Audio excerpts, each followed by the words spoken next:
الحمدللہ رب العالمین والصلاة والسلام علی رسولہ الکریم نبینا محمد وعلی آلہ واصحابہ اجمعین وعلی من تبعہم باحسان الی یوم الدین اما بعد۔ محترم حضرات اور خواتین اسلام، آج کے فقہ کے درس میں ہم طہارت سے متعلق یعنی پاکی صفائی سے متعلق چند مسائل دیکھنے والے ہیں۔ ہم سب جانتے ہیں کہ اسلام کی بنیاد 5 چیزوں پر ہے۔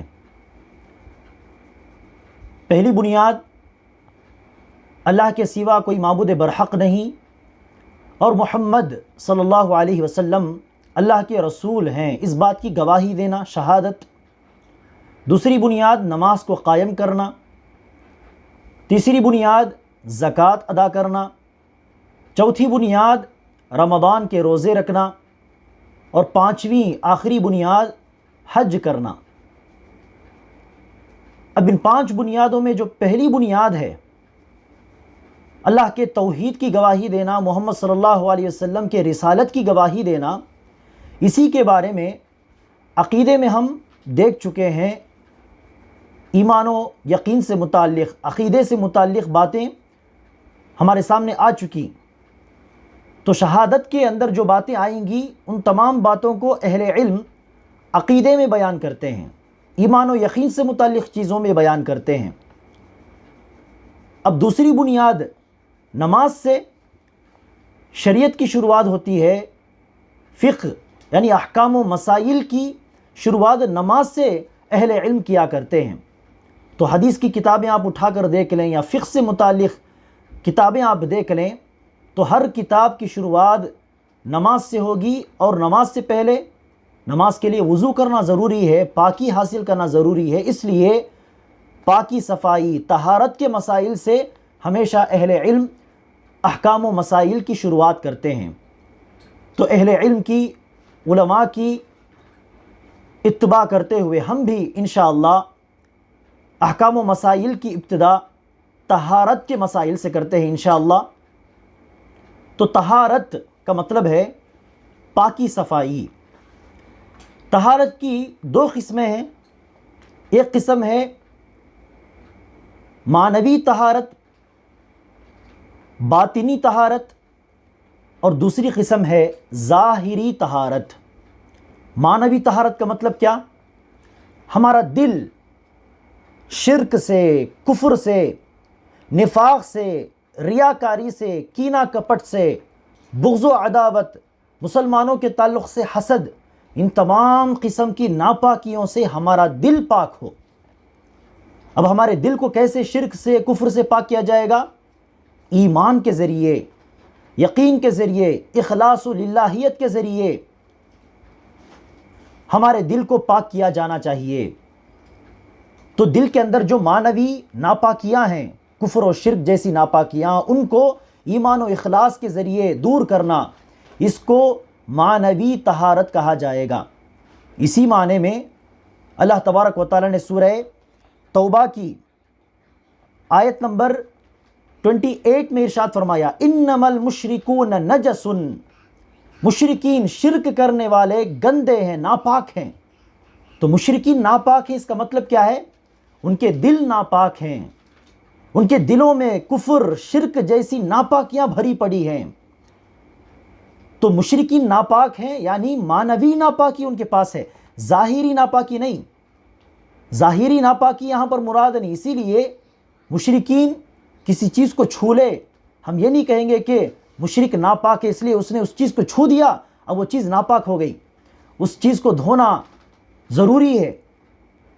بس میں کہیں بھی مشرکین آس پاس ہمارے کھڑے ہوں گے، اگر وہ ظاہری ناپاک ہیں تو ان کے بدن سے تھوڑا بھی ہمارا بدن لگ جائے، ہمارے کپڑے لگ جائیں، تو گویا کہ ہمارا بدن ناپاک ہو گیا، کپڑے ناپاک ہو گئے، ناپاکی لگ گئی۔ ایسی بات تو نہیں ہے۔ تو مشرک ظاہری ناپاک نہیں ہے بلکہ باطنی ناپاکی ان کے پاس ہے۔ تو اس کو باطنی ناپاکی کہا جائے گا۔ اس کو دور کرنے کے لیے ایمان، اخلاص، تقوی، اللہ کے ڈر کی ضرورت ہے۔ ان تمام چیزوں کے ذریعے معنوی طہارت حاصل ہوگی۔ تو یہ پہلی قسم۔ تو یہ معنوی طہارت تو ہر مسلمان کے پاس ہمیشہ ہمیشہ ہونا چاہیے۔ اب دوسری قسم ہے طہارت کی ظاہری طہارت۔ ظاہری طہارت کی پھر دو قسمیں بنتی ہیں۔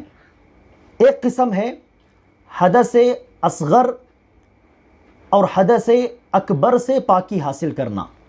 پہلی قسم ہے حدث اصغر اور حدث اکبر سے پاکی حاصل کرنا۔ حدث اصغر کا مطلب کیا ہے؟ پاخانہ پیشاب کوئی کرے تو اس کا وضو ٹوٹ گیا تو اس کو حدث اصغر کہا جاتا ہے۔ اب حدث اصغر سے پاکی حاصل کرنے کے لیے کرنا کیا ہے؟ وضو کرنا ہے۔ حدث اکبر کا مطلب کیا ہے؟ کسی پر غسل واجب ہو جائے، غسل واجب ہو جائے تو نہانا واجب ہے، ضروری ہے۔ حدث اکبر سے پاکی حاصل کرنے کے لیے نہانا ضروری، حدث اصغر سے پاکی حاصل کرنے کے لیے وضو کرنا ضروری۔ تو حدث سے پاکی حاصل کرنا یہ پہلی قسم ظاہری طہارت کی۔ اور ظاہری طہارت کی دوسری قسم ہے گندگی کچھ لگ جائے، ناپاک چیز، گندی چیز جس کو عربی میں نجس کہتے ہیں، نجس کچھ لگ جائے کپڑے میں، بدن میں، یا جہاں ہم نماز پڑھتے ہیں وہاں پر، تو اس گندگی کو دور کرنا، یہ دوسری قسم۔ تو حدث سے پاکی حاصل کرنے کے لیے وضو کرنا ہو یا غسل کرنا ہو، یا بدن میں، کپڑوں میں یا جگہ میں کوئی گندی چیز لگ گئی ہو، ناپاک چیز، اس کو دور کرنا ہو، ان دونوں چیزوں کے لیے طہارت حاصل کرنے کے لیے اللہ نے جو وسیلہ، جو ذریعہ ہم کو عطا کیا ہے وہ پانی ہے۔ پانی ایک عظیم نعمت ہے۔ اسی پانی کے ذریعے ہم کو یہ ظاہری پاکی حاصل ہوگی، چاہے وہ وضو کی شکل میں ہو، چاہے وہ نہانے کی غسل کی شکل میں ہو، چاہے کوئی گندی چیز لگ جائے اس کو دھونا ہو۔ ان تمام چیزوں کے لیے اللہ نے جو وسیلہ ہم کو عطا کیا وہ ہے پانی۔ تو پانی ایک عظیم نعمت ہے، اسی سے ہم کو پاکی، طہارت حاصل ہوتی ہے۔ اب پانی کے اندر اللہ تبارک و تعالیٰ نے دو خاصیتیں پیدا کی۔ پانی کے اندر دو خصوصیتیں، دو خاصیتیں ہیں۔ پانی کی ایک خاصیت کیا ہے؟ پانی بذات خود، پانی از خود ایک پاک چیز ہے، ایک طاہر چیز ہے۔ اور دوسری خاصیت کیا ہے پانی کی؟ پانی نہ صرف پاک ہے، وہ دوسروں کو بھی پاک کرتا ہے۔ تو پانی کی دوسری خاصیت ہے دوسروں کو پاک کرنا۔ تو پانی کے بارے میں کہا جاتا ہے کہ پانی طاہر ہے، خود پاک ہے، اور پانی مطہر ہے، یعنی دوسروں کو پاک کرتا ہے۔ تو پانی کے اندر طاہر ہونے کی اور مطہر ہونے کی دونوں خاصیتیں موجود ہیں۔ اس بات کی ایک ایک دلیل آپ نوٹ کر لیں۔ ایک دلیل ہے پانی کے پاک ہونے کی دلیل، سورہ فرقان کی آیت نمبر 48، اللہ نے ارشاد فرمایا وَأَنزَلْنَا مِنَ السَّمَاءِ مَاءً طَهُورًا، ہم نے آسمان سے پاکیزہ پانی کو نازل کیا، پاک پانی کو نازل کیا۔ پتہ چلا کہ پانی پاک ہے، طاہر ہے۔ اب دوسری خاصیت کیا ہے؟ پانی مطہر ہے، دوسروں کو پاک بھی کرتا ہے۔ تو اس کی دلیل کیا ہے؟ سورہ انفال کی آیت نمبر 11، جس میں اللہ نے ارشاد فرمایا وَيُنَزِّلُ عَلَيْكُمْ مِنَ السَّمَاءِ مَاءً لِيُطَهِّرَكُمْ، اللہ تم پر آسمان سے پانی نازل کرتا ہے تاکہ اس پانی کے ذریعے تم کو پاک کرے۔ تو تم کو پاک کرنے کے لیے اللہ تبارک و تعالیٰ آسمان سے پانی نازل کرتا ہے۔ تو پتہ چلا کہ پانی کے اندر یہ دو خاصیتیں موجود ہیں، پانی پاک ہے اور دوسروں کو پاک بھی کرتا ہے۔ پانی سے ہم کو طہارت حاصل ہوتی ہے۔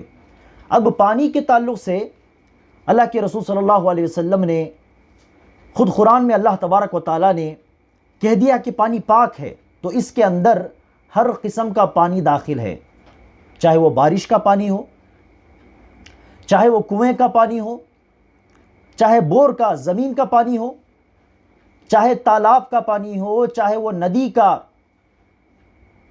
پانی ہو، چاہے وہ کسی چشمے کا پانی ہو، پانی کہیں بھی ہو، پانی پاک ہے اور پاک کرتا ہے، چاہے وہ کسی بھی قسم کا پانی ہو۔ پانی کے اندر یہ دو خاصیتیں ضرور پائی جائیں گی۔ اب انشاءاللہ آپ کے سامنے میں پانی سے متعلق چند اہم اصول بیان کرنے کی کوشش کروں گا۔ اس کی روشنی میں آپ پانی سے متعلق کئی مسائل کو انشاءاللہ سمجھ سکتے ہیں۔ تو سب سے پہلی بات تو طے ہے کہ پانی پاک ہے اور پاک کرتا ہے، لیکن محترم حضرات اور خواتین، یہ پاک پانی کبھی ناپاک بھی ہو سکتا ہے۔ پاک پانی ناپاک پانی میں تبدیل ہو سکتا ہے۔ کب ایسے ہوگا؟ اس کے تعلق سے ایک حدیث ہے جس میں یہ بات بتلائی گئی کہ پانی میں نجس چیز یعنی کوئی گندی ناپاک چیز گر جائے اور گندی چیز کے گرنے کے بعد اس پانی کا رنگ بدل جائے، یا یہ کہ پانی کا ذائقہ ٹیسٹ بدل جائے، یا یہ کہ اس پانی کی بو بدل جائے، اسمیل بدل جائے، ان تین اوصاف میں سے کوئی ایک چیز بدل جائے، نجس چیز گندگی گر گئی، ناپاک چیز گر گئی پانی میں، گرنے کے بعد جو پانی پاک تھا پہلے، اب گندگی کے گرنے کے بعد اس پانی کا رنگ بدل گیا، تو سمجھیے کہ وہ پانی ناپاک ہو چکا۔ رنگ نہیں بدلا لیکن اس پانی کا ذائقہ ٹیسٹ بدل چکا ہے، تو سمجھیے کہ وہ پانی اب ناپاک ہو چکا، پاک نہیں رہا۔ یا ہے کہ گندگی کے گرنے کے بعد، نجس چیز کے گرنے کے بعد اس پانی کی بو تبدیل ہو گئی، اسمیل تبدیل ہو گئی، تو سمجھیے کہ وہ پانی اب ناپاک ہو چکا، اور ناپاک پانی کا استعمال کرنا حرام ہے۔ نہ اس پانی کو آپ پی سکتے ہیں، نہ اس پانی سے آپ وضو کر سکتے ہیں، نہ غسل کر سکتے ہیں، نہ اس پانی کے استعمال سے آپ کسی چیز کو دھو سکتے ہیں۔ کسی بھی قسم کا استعمال جائز نہیں۔ ناپاک پانی کو پھینک دینا چاہیے، وہ بیکار ہے۔ تو اس ایک حدیث میں یہ بات بتلائی گئی، لیکن وہ حدیث ضعیف ہے، صحیح حدیث نہیں، لیکن اس قاعدے پر، اس ضعیف حدیث میں جو اصول بیان کیا گیا، اس اصول پر تمام علماء کا اتفاق ہے۔ جیسے کہ ہم نے فقہ کی پہلی کلاس میں بتلایا، بیان کیا کہ قرآن و حدیث ہمارے لیے دلیل ہیں۔ اس کے علاوہ تیسری دلیل ہے اجماع۔ اجماع کا مطلب کیا؟ تمام علماء نے مل کر ایک ہی مسئلہ بتایا، تمام علماء کسی مسئلے میں متفق ہو جائیں، ایک ہی رائے ہو، کوئی دوسری رائے، دوسرا اوپینین نہ ہو، تو اس کو اجماع کہا جاتا ہے۔ تو اس معاملے میں علماء کا اجماع ہے، تمام علماء یہی اصول بیان کرتے ہیں کہ پانی میں گندگی گرنے کے بعد پانی کا ذائقہ بدل جائے، یا رنگ بدل جائے، یا بو بدل جائے، وہ پانی ناپاک ہو چکا، چاہے وہ پانی تھوڑا ہو زیادہ ہو، تین اوصاف میں سے کوئی ایک وصف بدل جائے، وہ پانی ناپاک ہو چکا۔ تو یہ پہلا اصول یاد رکھ لیں۔ اچھا، دوسرا اصول ہے پانی کے تعلق سے کہ پانی میں گندی چیز، ناپاک چیز گر گئی، گرنے کے بعد پانی کا رنگ نہیں بدلا، نہ ہی پانی کا ذائقہ چینج ہوا ہے، نہ ہی پانی کی بو تبدیل ہوئی ہے، پانی جیسے کا ویسا ہے، لیکن گندی چیز پڑی ہوئی ہے، نجیس چیز گری ہوئی آپ دیکھ رہے ہیں، لیکن پانی جیسے کا ویسا ہے، نہ رنگ بدلا، نہ بو، نہ ہی کلر بدلا، نہ ہی ذائقہ بدلا۔ تو اس پانی کا کیا حکم؟ تو اس پانی کو آپ بلا جھجک، بغیر کسی وسوسے کے، بغیر کسی شک کے، آپ اس پانی کو استعمال کر سکتے ہیں۔ تو نجیس چیز کے گرنے کے بعد پانی کے تین اوصاف میں سے کوئی صفت نہیں بدلی، تو آپ بلا جھجک اس پانی کو استعمال کر لیں، خاص طور پر وہ پانی اگر زیادہ ہو، 200-300 لیٹر سے زیادہ ہو خاص طور پر، تو آپ بلا جھجک استعمال کر سکتے ہیں۔ اس بات کی ایک دلیل نسائی کی حدیث نمبر 327 میں موجود ہے۔ اللہ کے رسول صلی اللہ علیہ وسلم مدینے میں کنواں تھا جس کا نام تھا بئر بضاعہ، بضاعہ نامی کنواں تھا۔ اس کنویں کے پانی سے اللہ کے رسول صلی اللہ علیہ وسلم اکثر وضو کیا کرتے۔ صحابہ اکرام نے ایک مرتبہ بیان کیا ہے، اللہ کے رسول اب بضاعہ کنویں کے پانی سے وضو کر رہے ہیں، حالانکہ اس کنویں کے اندر ہم نے دیکھا کہ ایک کتا مرا پڑا ہوا ہے۔ اب مرا ہوا جانور تو نجس ہے، ناپاک ہے، مرا ہوا جانور نجس ہے، ناپاک ہے۔ صحابہ نے کہا کہ اس کنویں کے اندر ہم نے دیکھا کہ کتا مرا پڑا ہوا ہے اور گندے کپڑے وہاں پر پڑے ہوئے ہیں اس کنویں کے اندر۔ اللہ کے رسول صلی اللہ علیہ وسلم نے کہا کہ اس کنویں کا پانی پاک ہے۔ تو اللہ کے رسول نے اس کنویں کے پانی کو پاک کیوں کہا؟ کیونکہ کتے کے گرنے کے باوجود، ناپاک کپڑوں کے اس کے اندر گرنے کے باوجود دیکھا گیا کہ کنویں کا پانی جیسے کا ویسا ہے، نہ کنویں کے پانی کے اندر بو آئی، نہ اس کنویں کے پانی کا رنگ چینج ہوا، نہ ہی ذائقہ چینج ہوا۔ تو پتہ چلا کہ وہ کنویں کا پانی پاک ہے نجس چیز کے گرنے کے باوجود۔ اگر کوئی نجس چیز گر جائے، جیسے کتا مرا پڑا ہوا ہے یا کوئی پرندہ مر کر گر گیا ہے اور پانی بہت زیادہ ہے مثال کے طور پر، نہ اس پانی کا رنگ بدلا، نہ ذائقہ چینج ہوا، نہ بو اس کے اندر محسوس ہوئی، تو اس پانی کو استعمال کر سکتے ہیں۔ ہاں، نجس چیز کے گرنے کے بعد اس پانی کا رنگ چینج ہو گیا ہو، ذائقہ بدل گیا ہو، تو ایسی صورت میں وہ پانی نجس ہو چکا، استعمال نہیں کر سکتے۔ کوئی پرندہ مر گیا مثال کے طور پر، پانی کا ٹینک ہے، اس کے اندر چوہا مر گیا ہو یا کوئی دوسری چیز مر کر گر گئی ہو، جانور، پرندہ مثال کے طور پر، اور دیکھا کہ اس پانی کا رنگ چینج ہو گیا ہے یا کہ پانی کی بو تبدیل ہو گئی ہے، گندی بو آ رہی ہے، تو پتہ چلا کہ وہ پانی ناپاک ہے، اس کا استعمال حرام ہے۔ بس اوقات ہوتا ہے کہ پمپ کا پانی لوگ مارتے ہیں، دیکھتے ہیں کہ پانی بالکل کالا آ رہا ہے، حکومت کی طرف سے جو پانی آتا ہے، اکثر جگہوں میں یہ تجربہ ہوا کہ پمپ کا پانی بالکل کالا آتا ہے۔ مطلب کیا ہے؟ اس پانی کے اندر، پینے کے پانی میں ڈرینیج کا پانی مکس ہو گیا ہے، مل گیا ہے، تو اسی لیے وہ پانی کا رنگ کالا ہوتا ہے۔ پتہ چلا کہ رنگ بدل گیا تو پانی ناپاک ہے، اس پانی کو آپ استعمال نہیں کر سکتے۔ بس اوقات ہوتا یہ ہے کہ پانی آپ مارتے گئے، کالا پانی آنا ختم ہوا، صاف و شفاف پانی آنے لگا، پانی کا رنگ تو بالکل صاف ہے، لیکن پانی قریب آپ لے جاتے ہیں تو پتہ چلتا ہے کہ اس ڈرینیج کی بدبو ابھی بھی باقی ہے۔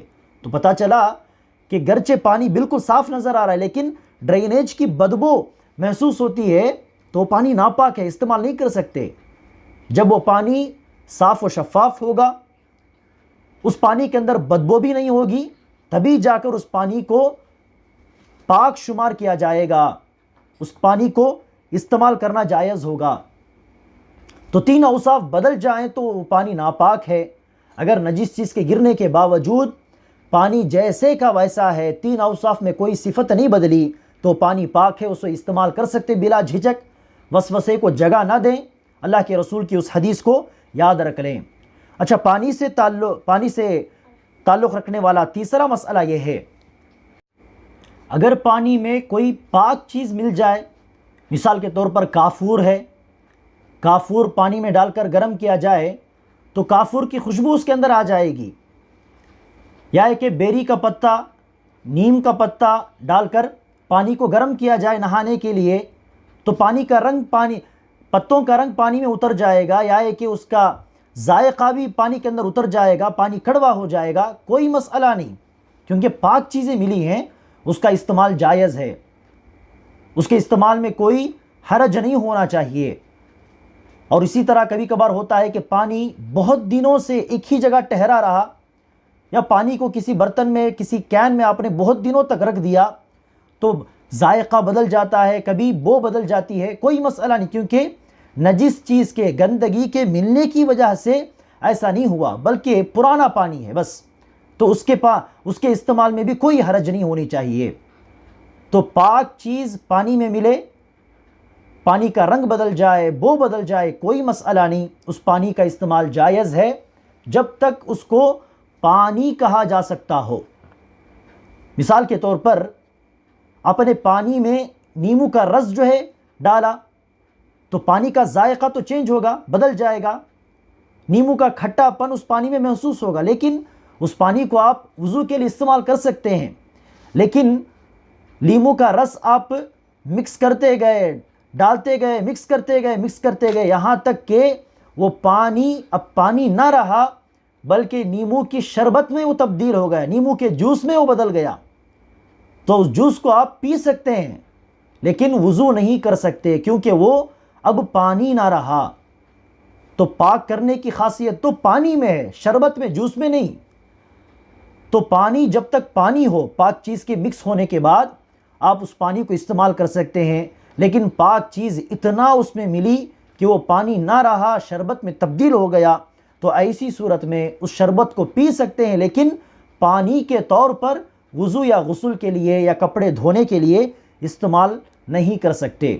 اور اسی طرح محترم حضرات، پانی سے متعلق ایک اور اہم اصول یہ ہے کہ استعمال شدہ پانی کا کیا حکم۔ استعمال شدہ پانی کا مطلب کیا؟ مثال کے طور پر آپ ٹیپ کھول کر وضو کر رہے ہیں اور وضو کا پانی بکیٹ میں گر رہا ہے، نیچے بکیٹ ہے یا برتن ہے، اسی بکیٹ میں یا برتن میں وہ پانی گر رہا ہے، تو یہ استعمال شدہ پانی ہوا۔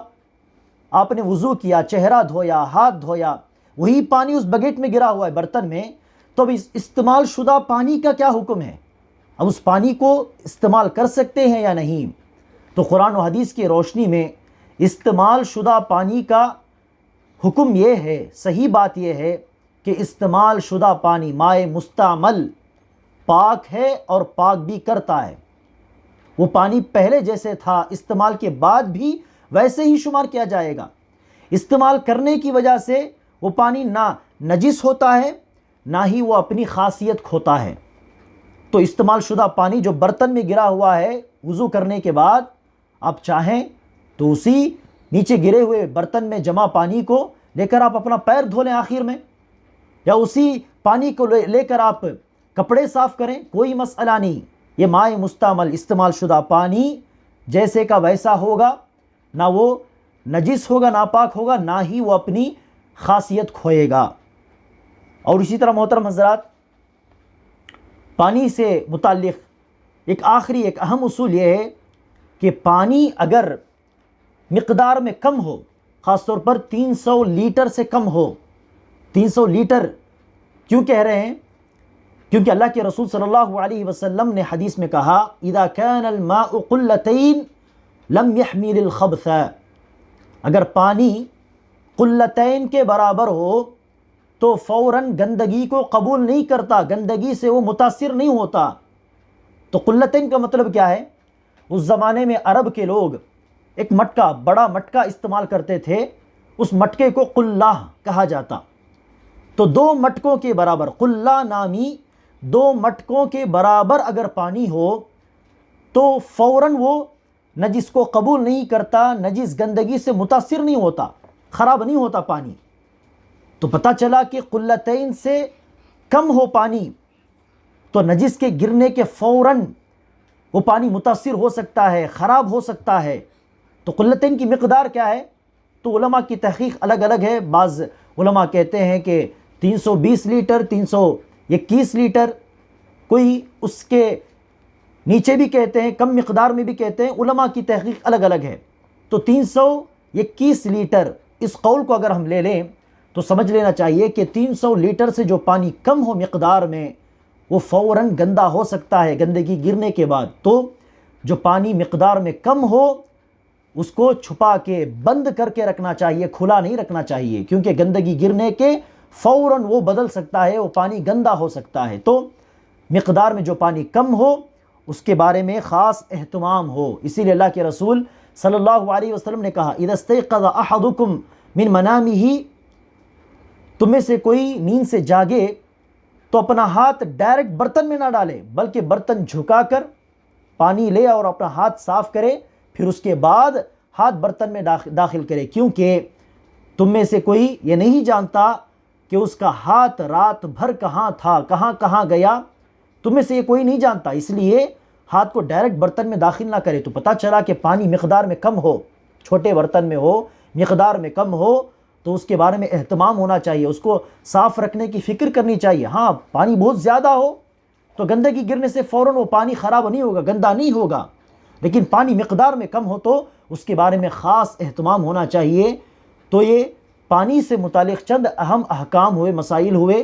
اللہ تبارک و تعالیٰ سے دعا ہے کہ اللہ تبارک و تعالیٰ ہم تمام کو دینی احکام و مسائل کی سمجھ عطا فرمائے، فقہ عطا فرمائے، اور احکام و مسائل کی روشنی میں ہر کام درست کرنے کی توفیق عطا فرمائے، آمین۔ وآخر دعوانا ان الحمد للہ رب العالمین۔ السلام علیکم ورحمۃ اللہ وبرکاتہ۔